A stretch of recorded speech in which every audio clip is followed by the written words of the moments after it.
Hello, everyone. Welcome back to English Talk Show. I'm Peter, and I hope you're all doing well and excited to learn something new today. If you are someone who wants to speak English fluently, confidently, and naturally, then this lesson is for you. Today, I am going to teach you how to think in English, which is one of the most important steps to becoming a fluent English speaker. We all know how frustrating it can be when we have to stop and translate sentences from our native language into English before speaking. It slows us down, makes us feel less confident, and often leads to mistakes. Wouldn't it be amazing if you could skip that translation process and just think in English from the start? Well, I'm here to tell you that it's possible. By following 4 simple stages, you can train your brain to think directly in English. And trust me, this will make a huge difference in how you speak. Before we start, don't forget to subscribe to Simple Everyday English if you haven't already. This way, you won't miss any of our lessons that will help you on your journey to speaking fluent English.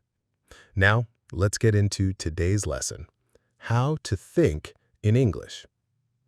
Stage 1. Think in verbs, the power of action words. The first stage of learning to think in English is to focus on verbs. Verbs are the action words in a sentence. They describe what's happening. Why do we start with verbs?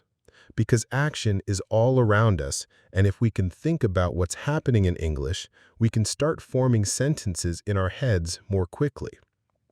Let's take an example. Imagine you're walking through New York City, specifically in Central Park. You see people everywhere, all engaged in different activities. What are they doing? Some people are running. Others are talking. You see a dog chasing a ball, and someone is feeding pigeons. These actions are described using verbs: run, talk, chase, feed. By observing the actions around you, you can start thinking about them in English. This process of observing and identifying actions is something you can do anywhere, whether you're standing at a bus stop in London, waiting at a traffic light, or sitting in a cafe in Paris. There are always actions happening around you. For example, on a busy street in Tokyo, you might see people walking quickly, someone riding a bicycle, or a group of friends laughing. You can mentally note these actions in English: walk, ride, laugh. But what if you're at home, where there's not much happening? You can still practice thinking in verbs by imagining scenarios or using pictures. For instance, look at a photo of a family picnic. What actions do you see? Maybe they are eating, playing, or relaxing. Even when you're indoors, you can practice identifying actions by thinking about what you might do in different situations. Imagine you're in your kitchen. You might be cooking, cleaning, or washing dishes. Key practice tip: set aside 5 to 10 minutes each day to practice thinking in verbs. Pick a different place each day and focus on the actions happening around you. As you do this regularly, you'll train your brain to think about actions in English, making it easier to describe what's happening in the moment. Stage 2. Think in nouns, naming the world around you. Once you've practiced thinking in verbs, it's time to move on to nouns. Nouns are words that name people, places, things, or ideas. Just like verbs, nouns are everywhere. Everything around you has a name, and if you can think of these names in English, you'll be one step closer to thinking and speaking fluently. Let's take an example from a different city. Imagine you're in Sydney, Australia, standing by the famous Sydney Opera House. As you look around, you see the building, the harbor, and many tourists taking photos. You also see a boat in the water and a few seagulls flying above. Each of these things is a noun: building, harbor, tourists, boat, seagulls. It's important to practice thinking in nouns wherever you are. If you're at a market in Delhi, India, you might see fruits, vegetables, spices, and vendors. These are all nouns that describe the objects and people around you. Even if you're just sitting in your room, you can look around and identify nouns. For example, you might see a table, a chair, a book, and a laptop. Another great way to practice thinking in nouns is to describe what you're carrying with you. What's in your bag? Maybe you have a phone, some keys, and a wallet. If you practice naming these objects in English, it will soon become second nature. Over time, this will help you think faster and more clearly in English. Key practice tip: spend a few minutes each day naming the objects around you in English, whether you're outside, at home, or even traveling. Challenge yourself to identify everything in English. For instance, if you're visiting Barcelona, Spain, look around and name things like buildings, bicycles, cafes, and tourists. The more you practice this, the more your brain will automatically think in English. Stage 3. Think in sentences, connecting verbs and nouns. Once you're comfortable thinking in verbs and nouns, it's time to move on to the next step: thinking in sentences. This is where you start putting verbs and nouns together to describe what's happening around you in full sentences. At this stage, it's important to start simple. Don't worry about making long, complicated sentences. Just focus on creating short, clear sentences that describe what you see.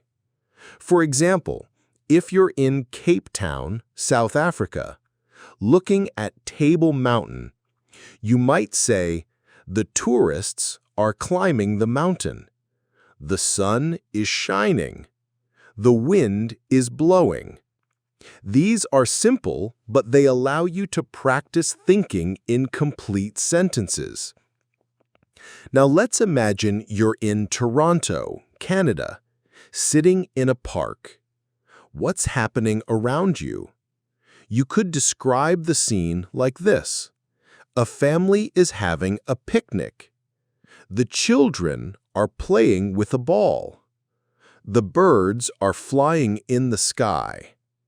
These sentences are short, but they effectively describe what's happening around you. As you become more comfortable, you can start making your sentences longer. For example, if you're in Berlin, Germany, walking near the Brandenburg Gate, you might say, "A group of tourists is taking pictures of the monument. Some of them are listening to their tour guide, while others are checking their maps." This sentence combines multiple verbs and nouns, giving a fuller description of the scene. The goal here is to get used to thinking in sentences instead of just words. This will help you when you're speaking, as you won't have to stop and think about each individual word. Your brain will automatically form sentences in English. Key practice tip: every day, take 10-15 minutes to describe your surroundings in sentences, whether you're at home, in the office, or walking through a new city. Try to form complete sentences in your head that describe what's happening. If you're in a cafe in Rome, Italy, you might say, "The waiter is serving coffee. Two friends are chatting at the next table. A couple is reading a menu." This practice will make thinking in English much more natural. Stage 4. Think in paragraphs, bringing it all together. The final stage is to move from thinking in sentences to thinking in paragraphs. This means describing everything around you in more detail, telling a full story, or creating a more vivid picture of the scene. Imagine you're visiting the Great Wall of China. Here's how you might describe it in a paragraph. I'm standing on the Great Wall, and the view is incredible. The mountains stretch out as far as I can see, and the wall winds its way across the landscape. There are tourists all around me, taking pictures and walking along the wall. I can hear people speaking in different languages, and there's a cool breeze blowing through the air. The steps are steep, and the stone is worn from centuries of use. In this paragraph, you've combined everything: verbs, walking, speaking, nouns, tourists, mountains, wall, and sentences to create a full description of the scene. By practicing this, you'll start thinking in English more naturally, as you won't just be forming short sentences, you'll be able to describe things in full detail. Let's take another example. Imagine you're walking through a bustling market in Istanbul, Turkey. You might describe the scene like this. The market is filled with people, all busy shopping and bargaining with the vendors. I can smell the spices in the air, and the bright colors of the rugs and textiles catch my eye. A man is selling tea from a cart, and groups of tourists are taking photos.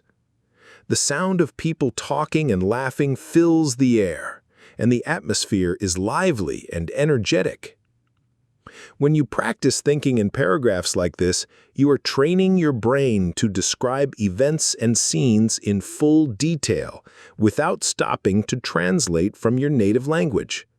This stage is essential because it helps you not only think in English, but also express your thoughts in a more coherent and fluent way.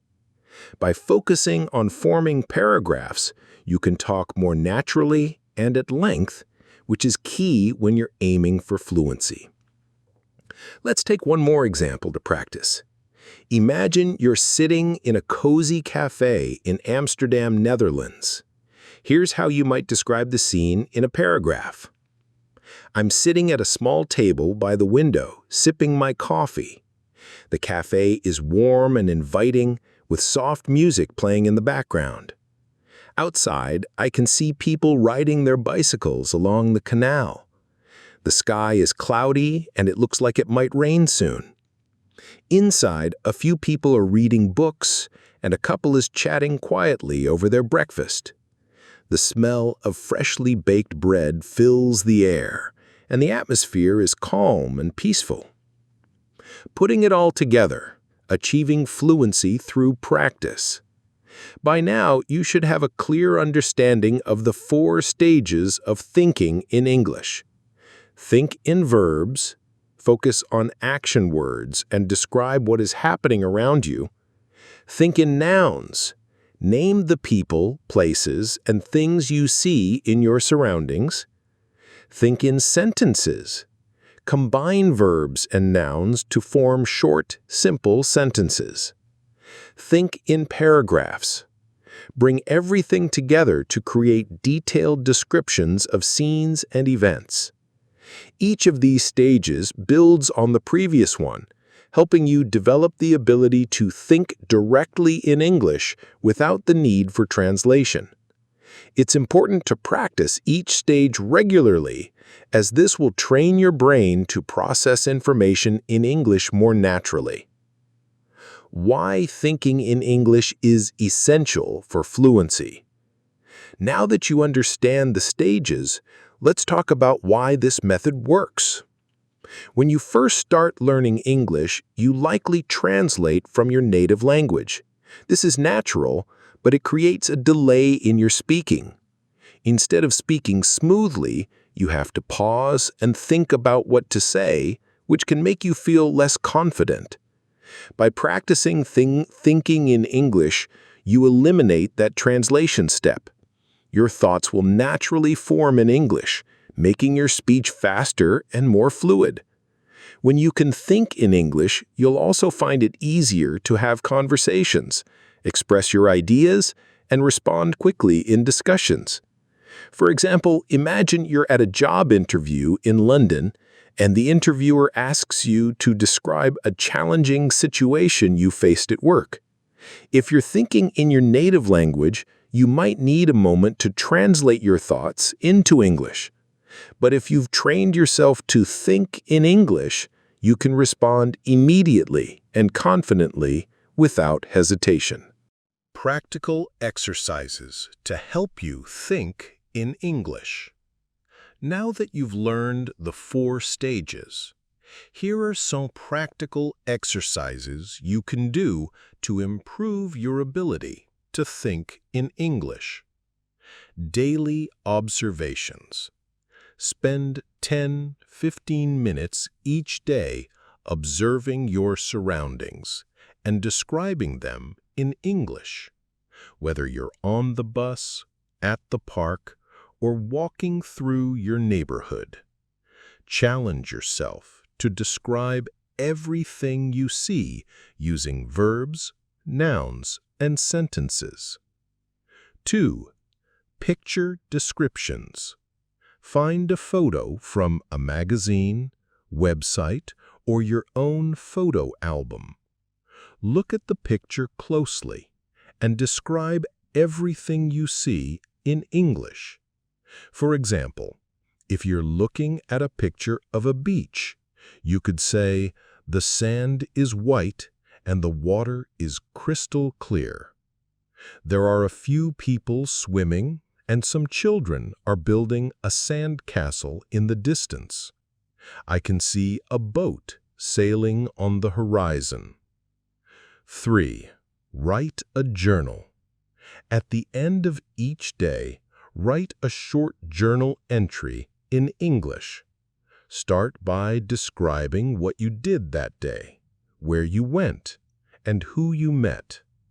As you practice, try to include more details in your descriptions. 4. Talk to yourself. If you don't have anyone to practice speaking English with, you can practice by talking to yourself. Pick a topic and try to talk about it for a few minutes. For example, you could describe your favorite movie, explain how to make your favorite dish, or talk about your plans for the weekend. 5. Set language challenges. Challenge yourself to think in English for short periods throughout the day. For example, set a timer for 5 minutes and commit to thinking only in English during that time. Gradually increase the time as you become more comfortable. Learning to think in English is a journey, and it requires patience and practice. The more you engage with the language, the more natural it will feel to think, speak, and express yourself in English. By following the 4 stages, verbs, nouns, sentences, and paragraphs, you'll build a strong foundation for fluency. Remember, the key to success is consistency. Practice every day, even if it's just for a few minutes, and you'll see improvement over time. It's normal to make mistakes along the way, but don't let that discourage you. Every mistake is an opportunity to learn and grow. So, are you ready to take the next step on your English learning journey? Start practicing today, and soon you'll be thinking in English like a native speaker. Thank you for joining me in today's lesson on Everyday English. Don't forget to like this video, subscribe to our channel, and hit the notification bell so you won't miss any of our upcoming lessons. Keep practicing, stay curious, and I'll see you in the next lesson.